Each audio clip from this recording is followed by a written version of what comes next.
Please, Mr. Glant. Mrs. Foley, Here. Mrs. Hacking, Here. Mr. Roberts, Here. Mrs. Trevsker, Here. Mr. Welch. Here. Stand for the Pledge of Allegiance.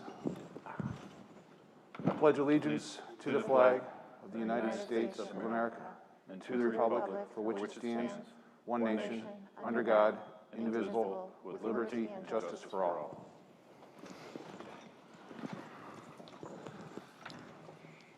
Before we get rolling, I'd like to make a motion that we adjourn to executive session 121.22G5 pursuant to Ohio Revised Code that I just named. I hereby move that the board adjourn to executive session for the purpose of considering matters required to be kept confidential by federal law or regulations or state statutes. Do I have a second? Second. Roll call, please. Mrs. Foley, Yes. Mrs. Hacking, Yes. Mr. Roberts, Yes. Mrs. Trevsker, Yes. Mr. Welch. Yes. And Mr. Rockwell, could you join us?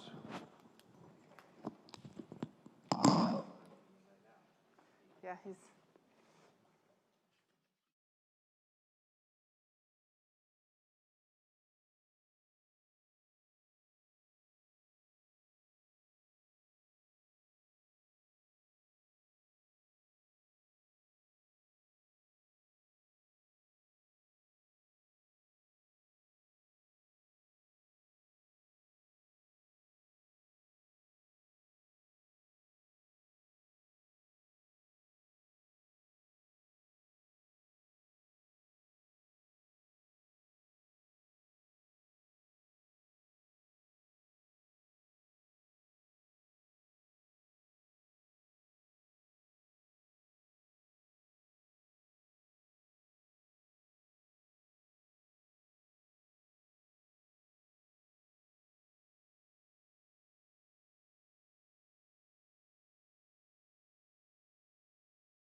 So moved.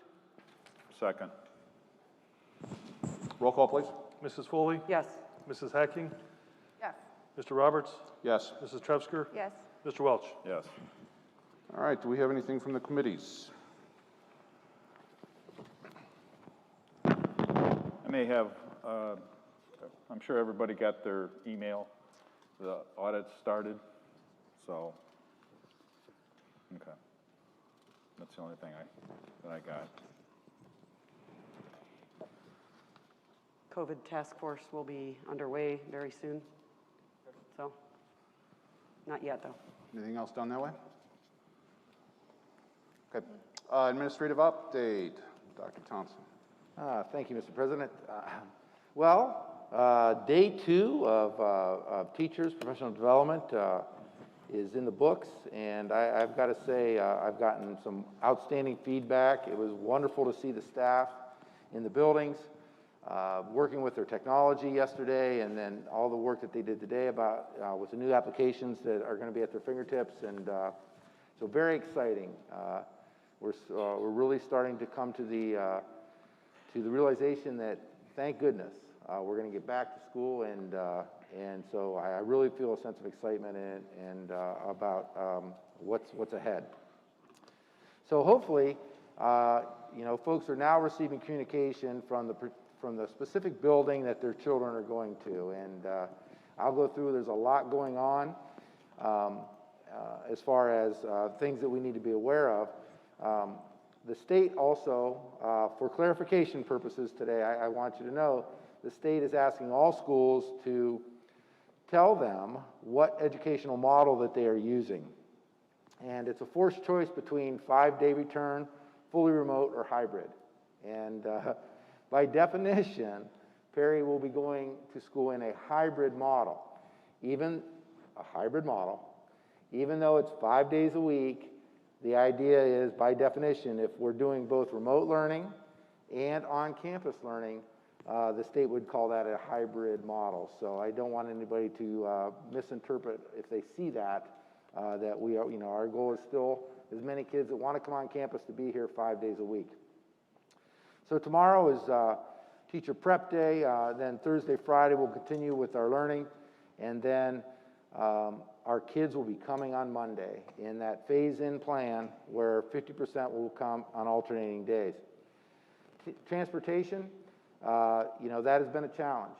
And again, so transportation change requests, due to the large volume of transportation change requests, Infinite Campus records may not yet show bus schedules. They may be there, or they may not be there. We apologize for any inconvenience this may cause. Those that have requested bus transportation should have received an email with their bus information that is going to be relative or accurate for the first 2 weeks and in the phase-in time. And so, if you did not tell us on the survey what your preference was, we assumed that you were going to need picked up by buses, so they were also included in the routing. So hopefully you've received that email if you expect your children to be transported by bus. Chromebook collection's been happening, distribution, repair, and book drop-off. We got through our first date on August 17th. August 19th is an all-day affair to get your Chromebook collection, distribution, repair, and book drop-off done. Grades K-4 is in the high school bus loop. Grades 5 through 12 is in the high school drop-off loop. Main entrance by the flag pole in the PAC. Medication drop-off. The dates for medication drop-off, again, the first date was August 17th. August 19th from 8 a.m. to 12 p.m. If you need to drop off medication for your children, the location will be the elementary school bus loop. Then on Monday, as I said, we'll start our first 10-day phase-in, and online annual update process and emergency medical authorization is now open. All the online annual update process is, again, online. This process is required annually and is the only way to update demographic information, collect emergency medical information, and authorization needed for students to attend field trips, even if we're not having field trips at this time. So there's no paperwork involved, and so folks, we need to get out there and do those medical authorization forms. At the high school, we're going to have freshman orientation in new student orientation, Friday, August 21st, in classroom 300. You heard me right, classroom 300 on August 21st. Sessions will run at 9, 10, and 1 p.m. There are 40 available slots each session, and once those will be filled on a first-come, first-served basis. For those unable to attend physically, a link to join us remotely will be sent out next Thursday, August 20th. A link will be available for each session. Both on-campus and remote students can and should attend.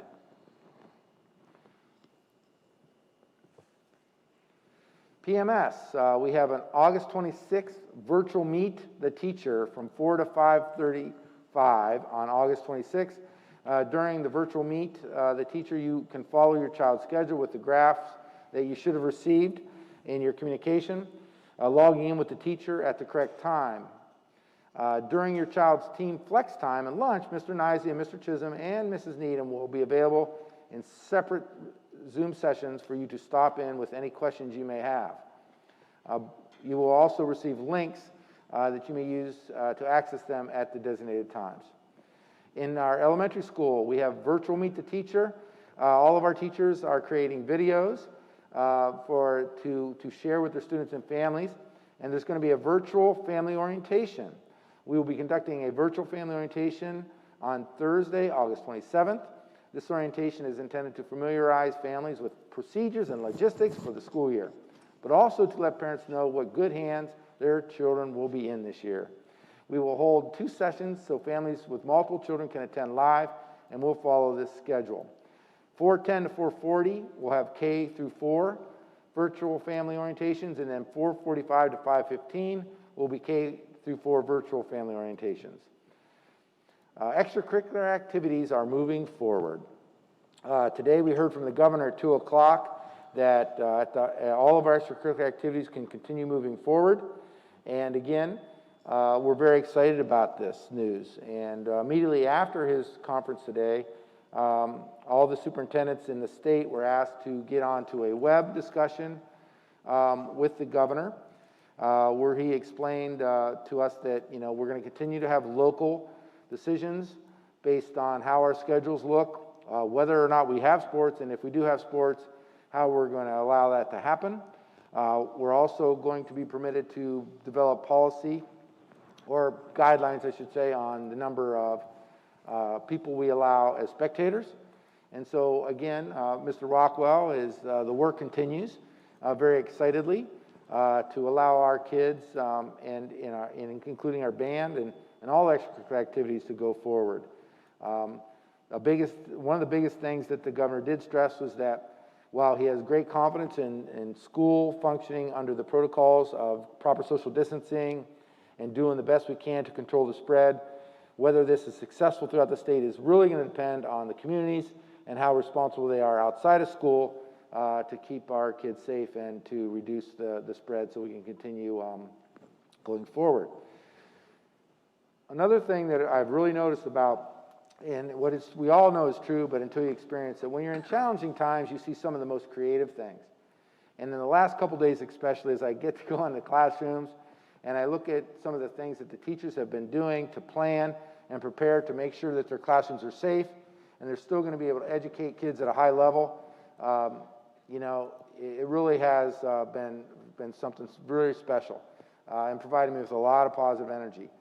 And I have to say the most creative product today comes from Carol Meyer at PMS.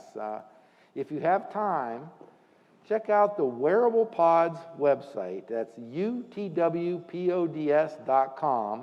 and see the pod that she will be wearing that will keep her safe and allow her to closely monitor and work with her kids and art students. And so, Carol Meyer, great job in being creative, and I continue to enjoy some of the things that our teachers are coming up with to make sure they can teach kids at a high level.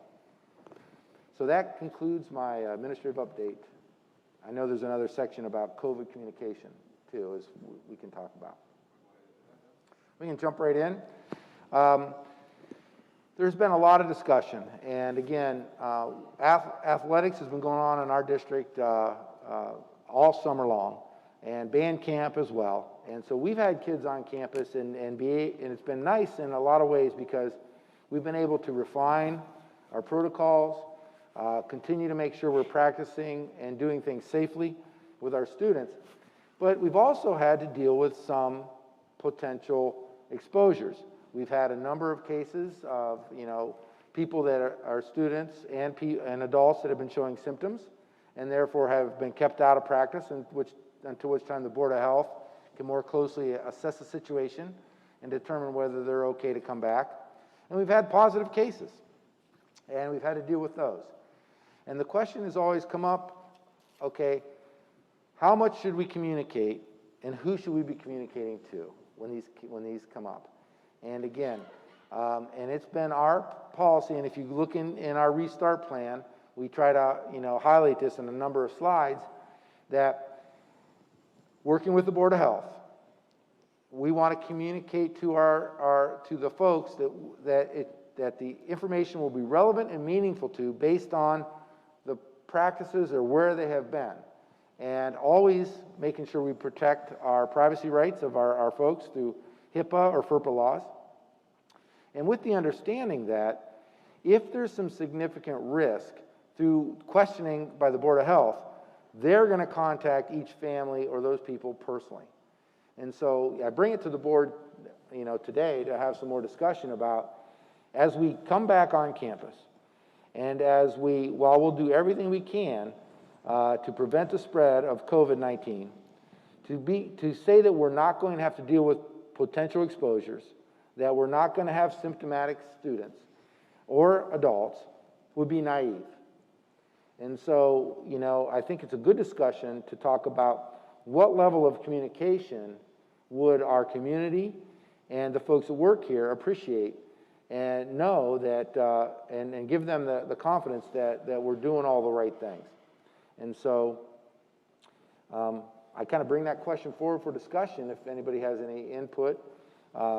My thinking, at some point is to, like the state has done, I think the data that is accessible to us is pretty good, and we can drill down to what's going on within our community, down to our area codes. So, I would not be opposed to having somewhat of a dashboard that kind of shows the number of symptomatic students or adults that we may have currently have sent home, where at that point in time, we see whether their symptoms abate. Within 72 hours, we report to the Lake County Board of Health and work through that, or they go see a medical professional, a doctor, where they could get professional assessment and give us some written confirmation before they come back and do that.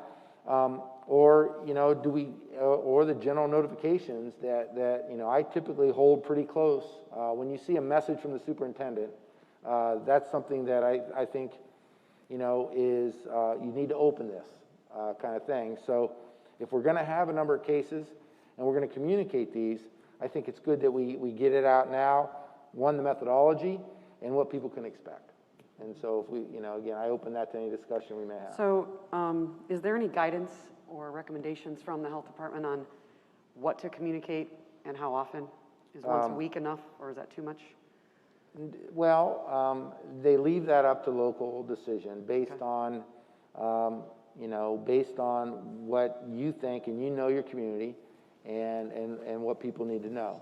And what we want to make sure is that if there's some information that needs to go out to families, we're not going to be obviously talking about names and so forth, and we'll say as much as we're legally allowed to as far as potential cases and so forth and so on.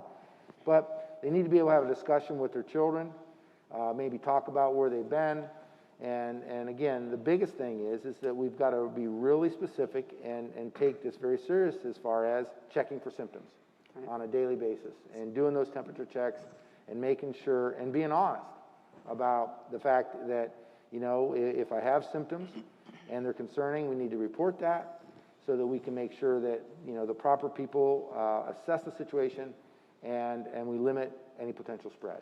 So I think that, so kind of a double-edged sword, right? You want the information out there because somebody's behavior might change if you find out that your child was exposed to someone. Maybe you won't visit your grandparents that weekend. It might change your behavior, if you know the information. On the other hand, don't want to induce panic on a regular basis either, if it's not necessary. So I think that's where we have to find that balance of, how much is too much, but how much is enough to keep people safe. Right. And that's why- my goal. That's why I kind of like the idea of a dashboard, because it's not very alarming, and some people don't want to know. Some people are more comfortable with not knowing and just sending their kids to school because it'll cause them more anxiety. But for the parents that do want to know, they're able to go find that information. I'm of the mindset that the more communication, the better. As long as I would really like parents to understand that we are in constant contact with the health department and following all of their recommendations to keep all of their kids and our teachers very safe. So with that in mind, I still think it would be nice to know, if there are symptomatic children, the number of cases that are symptomatic or adults, and to be able to put that information out in a non-alarming way. And it is a fine line between informing and alarming, and we want to make sure that we're not alarming people. And aren't we also talking about two things here? Because it seems like there's a tracking of cases and symptoms and what's going on as a district building as a whole, but then it's also the first communication to notify, let's say, a classroom that you might have possible exposure. So I guess I'm trying to understand, as a district, it's not our responsibility to do contact tracing, that's the health department, correct? So when we're told that someone is a positive, is that when we're gonna correspond and say, hey, you've actually been in, is the health department gonna do that, or are we just saying as a general? I think that's where we have to go back to the beginning, because it seems like there's several steps here, that we have an overall communication, then we have the day-to-day communication of, okay, now we have a positive. Are we sending notice to parents every time there's a kid that goes home with a sniffle, or are we just sending communication to parents when there's a COVID positive case? Because there's gonna be, we're gonna go into flu season. I'm worried about the overwhelming amount of communications that's gonna come from your office of all the sniffles, versus are we just communicating COVID cases? Which is, again, why I like the dashboard, because you don't have to communicate directly. I mean, people can go seek that information out if they want to find it. I think we have to be realistic about the amount of testing that our children will actually get. I mean, there's a good possibility, that kids will not be able to acquire testing. Yeah, it's Some hard to people are get. not concerned about this at all, and they can just not have to be bombarded with emails. So then we don't, so do we just let the health department do the tracing, do the notification, and then we just have the dashboard is our only communication? I'm sorry, I didn't mean to cut you off, Andy. Well, I think it'd be useful for everybody to understand, for parents, if this happens, this is what I should expect. If I have a kid, a student in a class, and somebody's COVID positive, our guideline is the district will let the affected class know, period. Some sort of guideline like that. If there is a coach or player athlete that is positive, this is what we're going to do. Anything else is outside of our purview. The contract tracing is up to the general health department. The dashboard is there for anybody in the community who wants to see what our little microcosm of the world looks like. But I think that's where we're at, is setting that expectation for the parents who are worried that, is a kid positive and am I gonna know?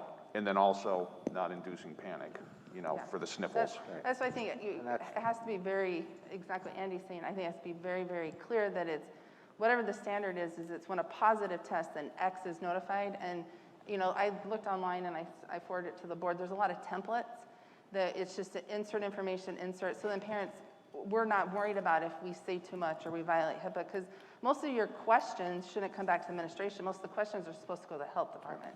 And I just want it to be clear, it's never our intent to withhold information from folks. That's never going to be our intent.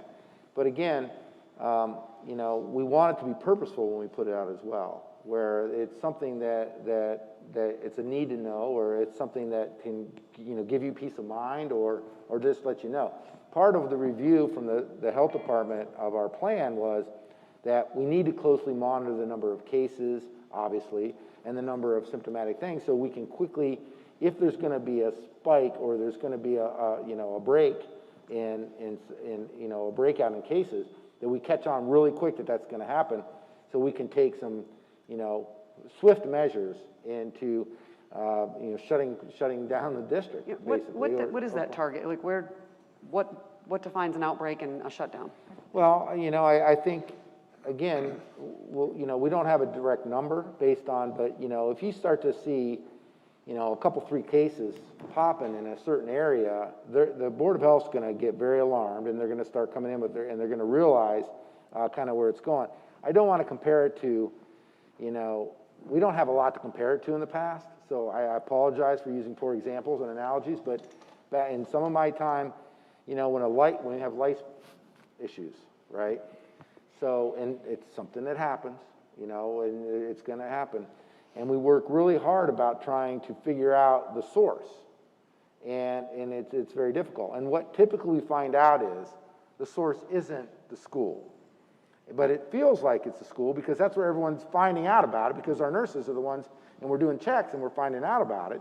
But then if you know, typically if you go through and we get to the bottom of it, there's some community event or activity that's going on that's caused this kind of breakout. And so when you can define that, then you can make the proper decision on what level of isolation and where we have to go as far as controlling the spread, as far as putting people in quarantine and so forth and so on. And so we'll know it when it's happening because we're going to be following the data and very close to the Board of Health.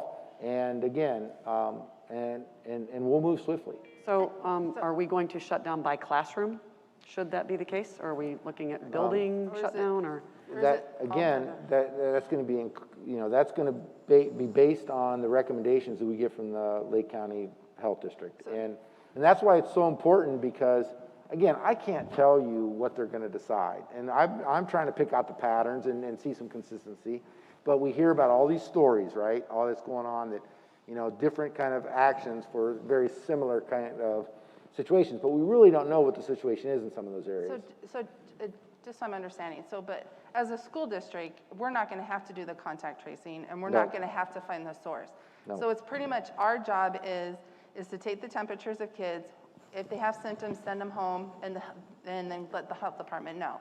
Then the health department's going to do all of the contact tracing, and they're going to tell us, okay, this is getting a little dangerous. You need to shut this down. Yep. That's pretty much, we're not going to have to make all those decisions. It's going to be working with the health department.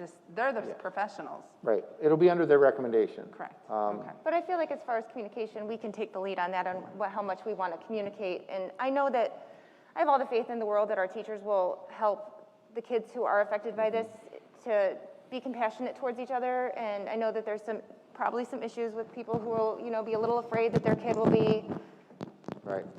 ostracized a little bit because of it, but I have all the faith in the world that our teachers will address that situation should it come up, and we will not obviously be naming names or anything. Right. But, And no one should. And again, because kids and parents and families that do the right thing for the community safety and go get checked and maybe come out with a positive COVID test, they're acting very responsibly. Yes. And they shouldn't be chastised for doing that. And that's part of the protection too. But a big part of what the Lake County General Health District is going to do when they come in and they look at you, and a big part of what their decision is, have we been following the safety protocols? Have we been masked up like we're supposed to be? Have we been, you know, disinfecting and deep cleaning, which we are doing very, very well at, and we're doing it deep cleaning on a daily basis? And have we maintained distancing? And so they're going to look for those breakdowns, you know, where, oh, we've got a situation here where there's been activity and things where this is a potential exposure, because if you're following the proper safety protocols, you really shouldn't have that happen as an exposure. That's what I've seen but again, I can't predict exactly how they're going to behave, and they're going to respond basically on what they're getting in their information from what's going on outside of the district, and again, that's how they're going to start to adjust and adapt and change their decision making. So it really is so important that we continue to work together. We keep up on what's going on. We're honest, we're transparent, and we really have faith in each other that we're all going to, you know, be personally responsible and behave appropriately, and that we kind of rely on each other for that. I do know from a family experience how difficult it was to get a test. Yeah. And I think we should do everything as a district. Maybe we provide a informational sheet to families and say, look, if you're insured, this is the way we would tell you to address this, to try to get a test as quickly as possible. Sure. If you're not insured and you need that help, this is option B, and arm them with as much information as we can with that piece of paper so that they can get this testing done quickly and help them, because unless you're assertive, it takes days to get a test. Yeah, that, And that's the other piece of this that I think we should try to work on. yeah, that's an excellent point, Andy. When, we first started thinking about how we were going to be able to respond in these situations, testing protocols were a big topic and discussion. And coming from the governor's office, I mean, from the beginning, that's what we heard. And unfortunately, for whatever reason, we haven't been able to get to the level of testing protocol we were hoping. And then there's the question of the validity of these tests to begin with. So we really have kind of gotten away from the testing protocol because of the lack of, not that we won't use it at some level, but we can't rely on it to be there for everybody. And so we've had to kind of back off from, it's hard enough to get one test. I don't know how anybody ever gets two. And so, it's really, it's really something we would like to have out there, but it's just not, it's not reasonable or feasible. So Dr. Thomas, just, so let's say my child's at school and goes to the nurse because, he's coughing or, has a symptom. So he gets sent home. So now he's home. Because he going into a 10-day quarantine because he's had a COVID symptom, or is it a 72-hour, or like, how do I get my child to come back to school? Yeah. Is kind of because I think that's the one thing as a parent, I want to know, my kid's home, now he's seeing symptoms, where he's not getting more symptoms. That was, he had a little tickle in his throat, it's better. How does he get re-entered back into school? Am I in a 10-day quarantine? Yeah, well, once you're sent home from an illness that is a potentially a COVID symptom, you're going to be in that 10-day window unless you can get some intervention some way.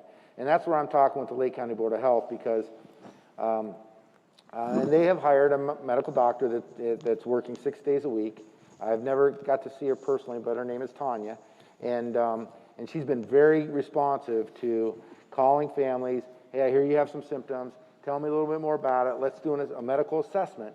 And if, in her professional opinion, these symptoms are abating and they don't lend themselves to being COVID, she will clear you and let you get back into the activities. But we're not going to be able to do that. And so, the 10-day clock starts pretty much when you get sent home for symptoms, or you stay home from symptoms, and then even, barring that kind of intervention, or your own personal medical doctor clearing you and saying you're good to come back, we're probably going to have to follow those protocols, and that really is concerning when we know that that's available to some families more so than others, and we want that equal opportunity. So we continue to look for ways to provide all families with that kind of access, so we can get their kids back in here and not having to stay out 10 days when they're really seeing symptoms that are obviously related to something other than COVID. The good news is, I think the CDC has expanded their symptoms in a way that they even when they talk about sinuses and cough, they now say sinuses and cough not related to allergies. I don't know how that gets determined, but that does open the door for, we have a lot of kids that have allergies and they could show some runny noses and coughs, and we hope with the right intervention and those things. And then that's where, Andy had talked about building a database and having that information available where it's clear that these students over time have had these symptoms well before COVID and that makes it, I think, a little easier for the Board of Health and everyone to kind of say, this is obvious, that this is an allergy symptom, and let's get this kid back to school. But other than that, yeah, we're going to have to, abide by the 10-day. Do we have a running database now of students or staff that have already tested positive? What's that? Do we have a database now or information that you can go to, this person already had it in the district? I don't have that, Okay. but the Board of Health does. They do. So, and on the database, are we going to also have recovery, like return to school? Like, it's going to have where we just don't, like, because I think that was the biggest complaint for the state for a long time, is it was just a running big, huge number, not the recovery, not the, so Right. it's the current cases and, overall cases, then the current at this moment and recovered at this moment, kind of Right. that type of case, because I just don't want it to Well, become and this. it's not going to be a database that's local to us. This is something that the Board of Health is working on with, and we're one of the schools that have stepped up and said we'd like to be a part of this. And it's not only going to talk about symptomatic pieces in that, it's also going to talk about mental health, counseling, all the things so that we can get a good, so they can get a good picture of this kid's trends and history so they can make some informed decisions. And so we're working with the Board of Health to put this together so that 3 years down the road, we're going to have something that we can rely on. And then that's maybe one of the improvements that we'll make as a result of going through this. So if we're going to have, so if kids are going to, could possibly miss 10 days, home, we're going to have to be ready to educate. That's our biggest job is, we're going to have kids that are going to the nurse and then they're gone for 10 days. We need to be able to switch real quickly to remote, having them be remote students, especially if it's, you have a sniffle, now you're feeling better, but you're not being able to get cleared to come back. So you're home for 10 days. You're going to actually be able to kind of remote in or, are we prepared for? Well, we're prepared. And again, it's funny how you go through these crises. We've been together doing this, and all these cliches start to happen, right? These terms. And the term that everyone's using now is pivot. We got to be ready to pivot. And so we're going to pivot and be able to do that. And the thing that, our educators, they're spending the week, and again, we've had great facilitators today that are helping our teachers get ready for this. But once they have their class and they have their on-campus learners and they have their 100% remote learners and we're doing simultaneous instruction, these absentee kids, we're going to have to let our teachers manage them and in a way that they can handle it. And so if we get a chronic absence of a student here and there, we're going to have to make some adjustments. But again, we're going to have to kind of grow into that. We have the ability and the capacity, and we're going to get better every day at dealing with this. And, it's our hope that, we have our attendance and a lot of our, we have a majority of our kids coming on campus all the time. But we'll have to continue to work to deal with the absences based on these 10 days and out. And it's not like, staff has done that in the past. We've had kids out for 10 days. It's just that the likelihood that we might have a higher number of kids out for 10 days does concern us. And we'll continue to work with our staff and provide support and help them. I know 21st Century, we've already put some things in place where kids that maybe can't get in simultaneously during the class, and they're going to have to do some asynchronous studies in that we're going to have supports other than their teacher that they can contact to maybe answer some questions or help tutor a little bit. And so I know Dr. Malcheski and her folks are continuing to work to make sure that we provide some of those supports to help kids manage when they're put into these positions. So, but as far as communication goes, we're going to continue to do our best we can. I think it's going to become clearer as we go down the road of what the need to know is from our community and going forward. But we'll be as transparent as we possibly can and try to give people good information so they can make the right decisions that they need to make. So. All right, thank you. Do we public participation? No. All right, consent agenda. Board is asked to approve the minutes from the regular meeting of July 21, 2020, and the special meeting of July 7th and 29th. The board hereby waives the public reading of these minutes and shall post them accordingly. Do I have a motion? So moved. Second? I'll second. Roll call, please. Mrs. Foley? Yes. Mrs. Hacking? Yes. Mr. Roberts? Yes. Mrs. Trevsker? Yes. Mr. Welch? Yes. All right, Dr. Thompson? Thank you. Superintendent's report, memorandum of agreement, mentoring leave. The board is asked to approve the memorandum of agreement between the Perry Board of Education and the Perry Classroom Teachers Association, PCTA, regarding a 2020-21 mentoring leave as recommended by the local superintendent. Under B, personnel approval of retirement, the Perry Board of Education is asked to accept the resignation of the individual noted as recommended by the local superintendent and director of food service. Personnel approval of a leave absence. The board is asked to approve the leave for the individuals listed as recommended by the local superintendent and building principal. Under D, personnel approval of appointments certified.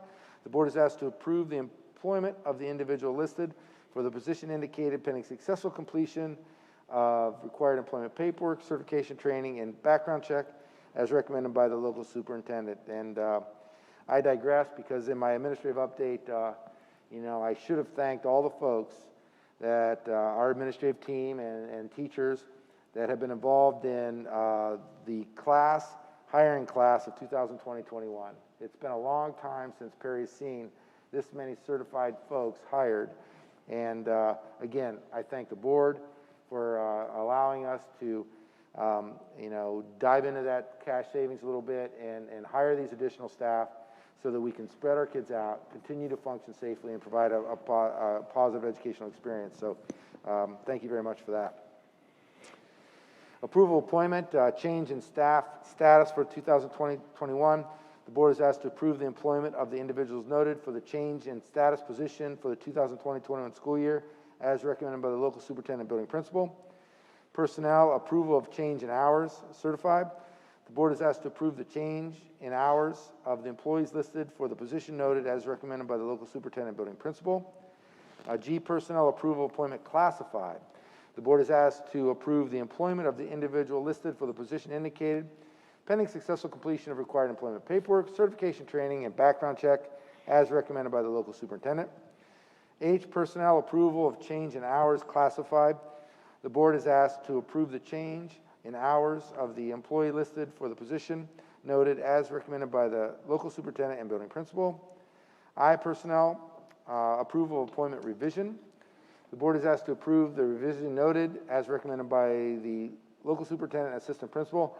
We simply just switched our PD day to a teacher prep day. The teacher prep day is now tomorrow.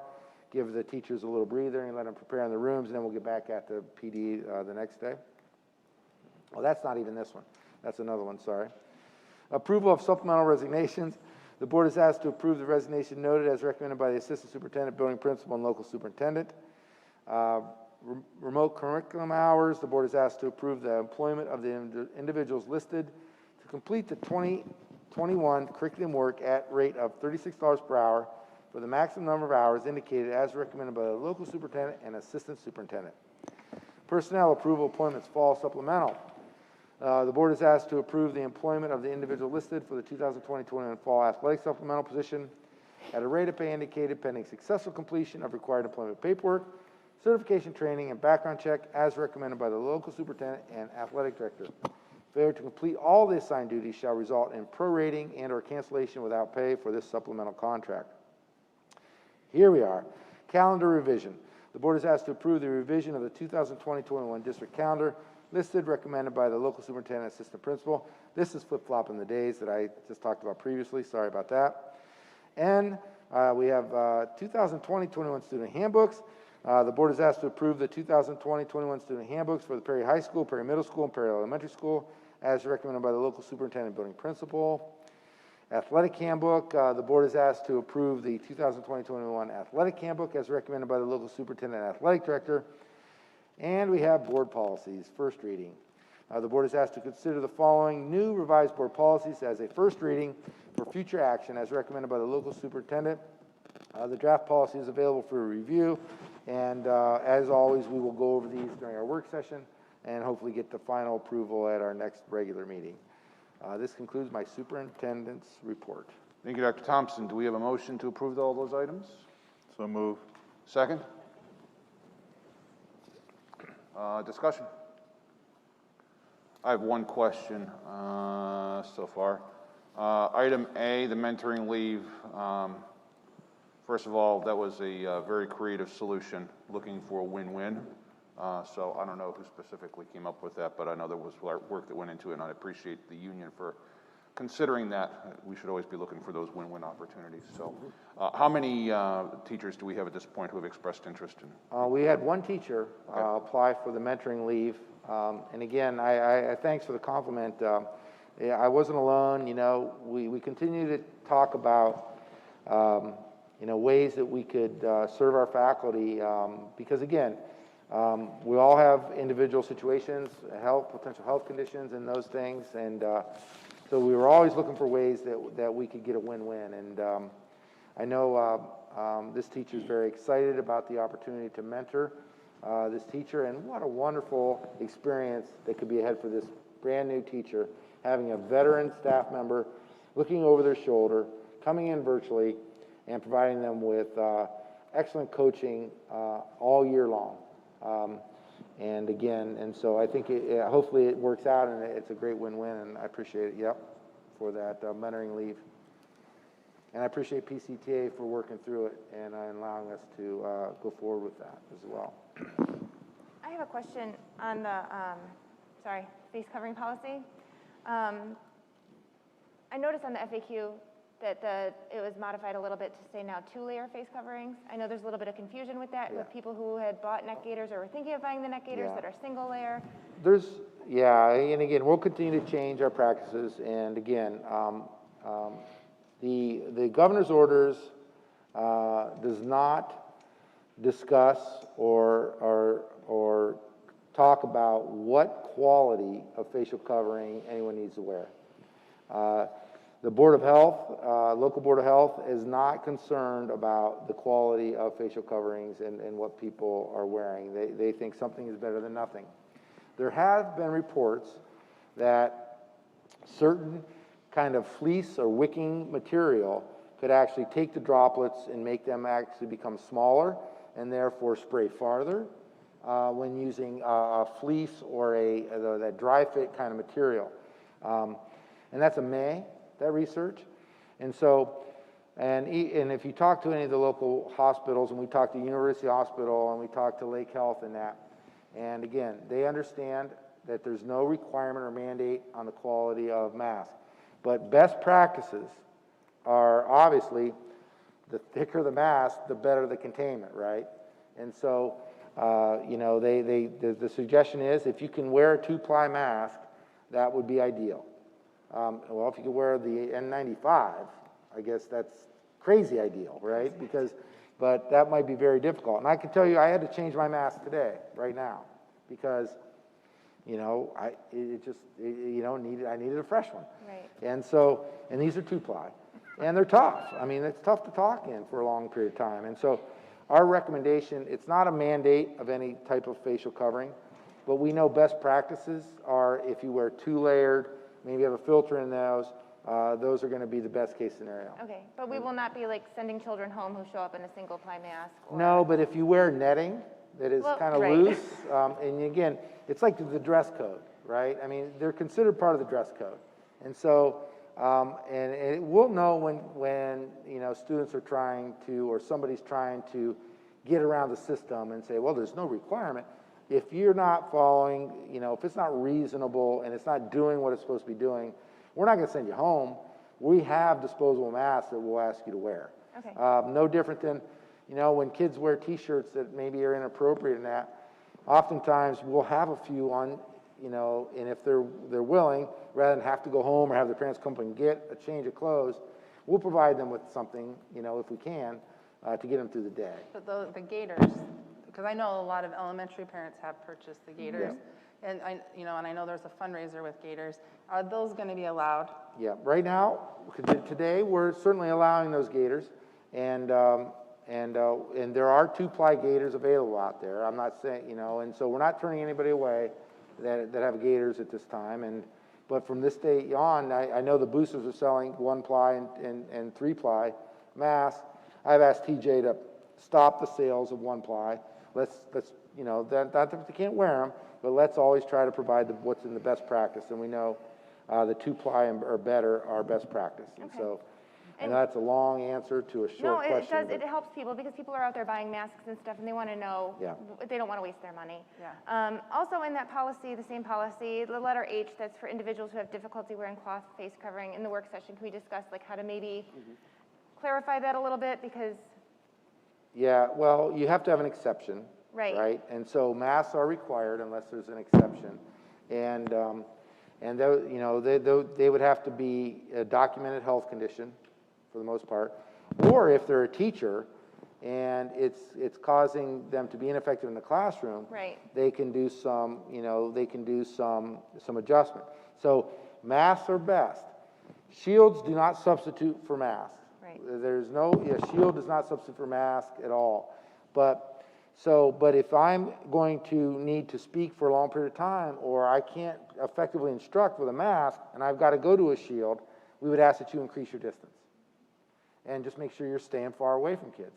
If you're going to have to wear a shield to do something effective instructionally and have that reason, and you're going to then walk around and monitor what kids are doing, it's time to get the mask on and wear it. And so just using common sense and working through those things.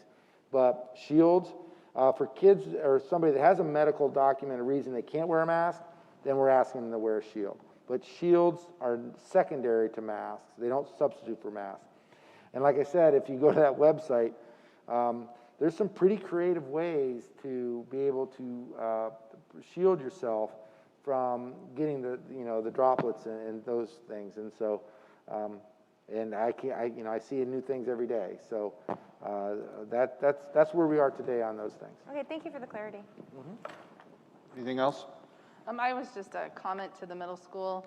Your COVID little flyer handout is excellent, well done. And it was very clear, perfect for middle schoolers. So that was very well done. Can I back up 1 second? Back to that, Jack, back to that policy, sure. I'm sorry. The other research that keeps coming out from medical professionals is that masks are actually helpful for a lot of children to wear that may have asthma, for example, is one of the things they've stated. Do we foresee any, I don't know, controversy in terms of how we're going to make that decision, how you're going to make that decision in terms of letter H being so vague for individuals who have difficulty wearing a face covering? Well, I mean, I think that's just really wide open. Well, again, we would again, I can't make that decision. So is letter H going to be a doctor's note? So letter H in where? In it the handbook says, somewhere? Yeah, policy 80. Those are direct, they're right from the governor. 845001 policy. And letter H states, yeah. Letter H says, for individuals who have difficulty wearing a face mask, wearing a face cloth, face covering. I think a lot of us do. Well, so yeah. So how do we identify? That's about medical documentation. It's okay. The same thing when a student athlete gets injured. They're not coming back on the field until I have some kind of authority from a doctor that they can.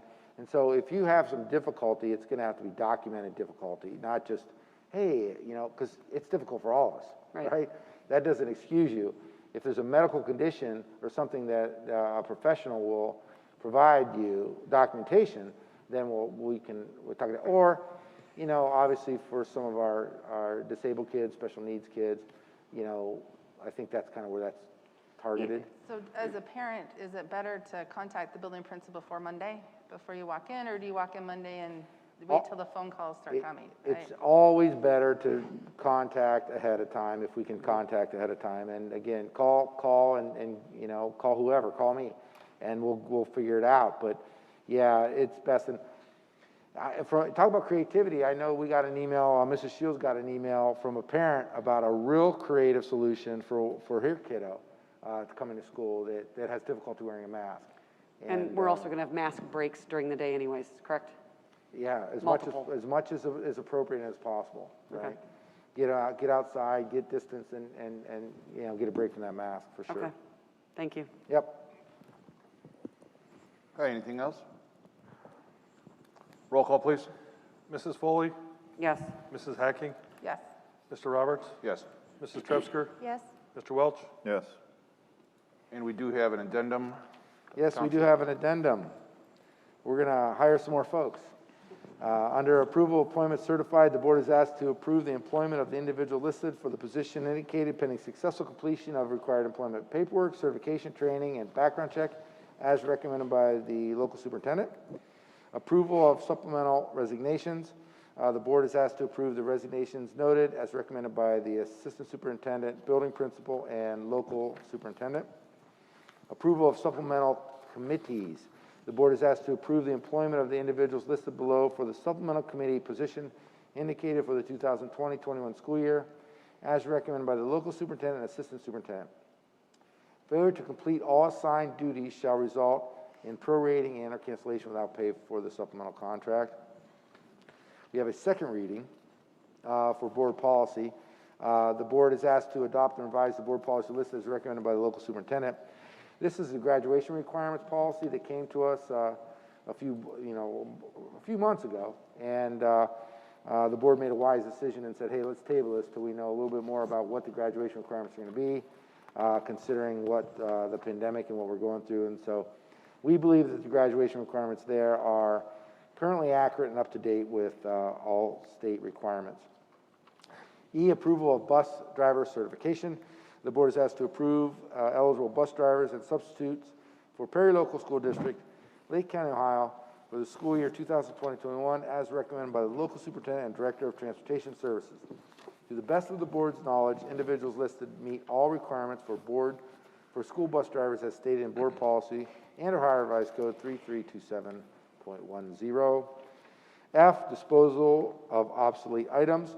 The board is asked to authorize the chief financial officer to dispose of obsolete and or outdated items as recommended by the local superintendent and chief financial officer. I will tell you this list may grow as we fill Manchester up with of all kinds of furniture as we clear things out. And I've seen a lot of emails where folks are giving away things. So we've had quite the purge here in the last couple of weeks of items and that. So we might see another list coming down from the board on the board agenda very soon. This concludes my superintendent's addendum report. All right, do we have a motion to approve? So moved. Second. Discussion. Roll call, please. Mrs. Foley? Yes. Mrs. Hacking? Yes. Mr. Roberts? Yes. Mrs. Trevsker? Yes. Mr. Welch? Yes. All right, Mr. Gallant, your turn.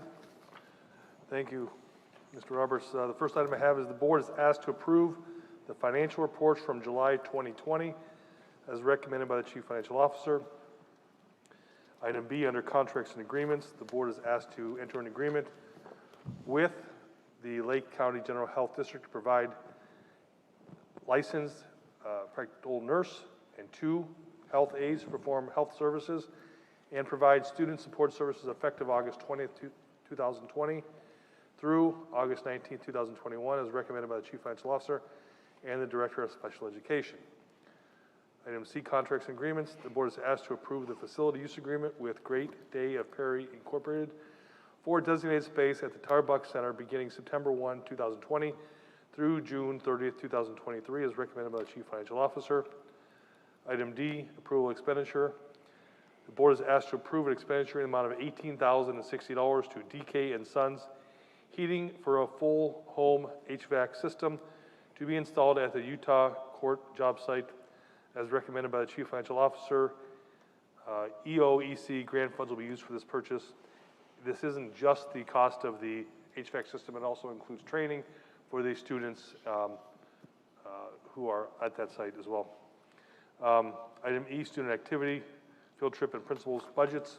The board is asked to adopt the following fiscal year 21 account budgets and approve the goals and objectives of these funds as recommended by the building principals, chief financial officer, and local superintendent. And those are the items I have for this evening. All right, do we have a motion to approve those items? So moved. And a second? Second. Discussion. Yes. Great day. Yes, It's a great day. Child care facility similar to the one in Madison, correct? yes, Okay, so they'll be able to provide for our community just as the former tenant did?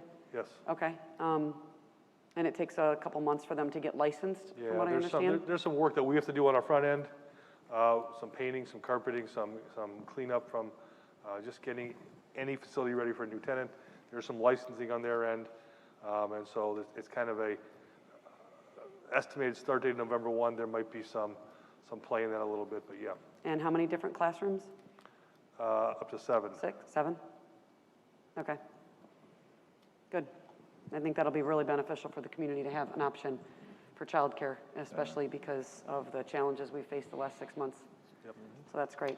Very reputable and star-rated program. Another win-win. Yeah. The question I have is on the nurse and health aide. So we're bringing 3 additional resources on the campuses. Is the thought there to spread them out between the buildings? Yeah, with Ms. so we McCoon? have Mrs. McCoon, who's already there, and she is a nurse who is on site. Rather than having a central clinic, we'll have clinic spaces at each of the buildings, spread the people out. And I think Mrs. McCoon will be the point person who will kind of, correct me if I'm wrong, Dr. Thompson, bouncing back and forth just to make sure everything stays in line. But there'll be at least, again, there'll be 2 nurses with her and the other one as well.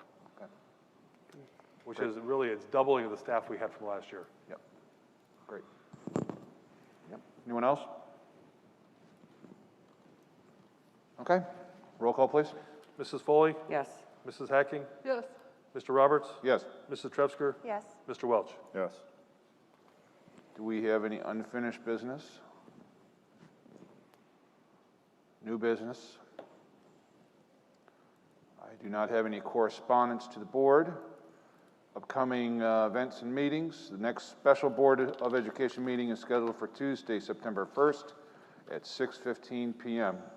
The next regular Board of Education meeting is scheduled for Tuesday, September 15th at 6:15 p.m. Do we have any additional public participation? All right, thank you. Do we have a motion to adjourn? So moved. And a second? Second. And that time would be 7:40. Roll call, please.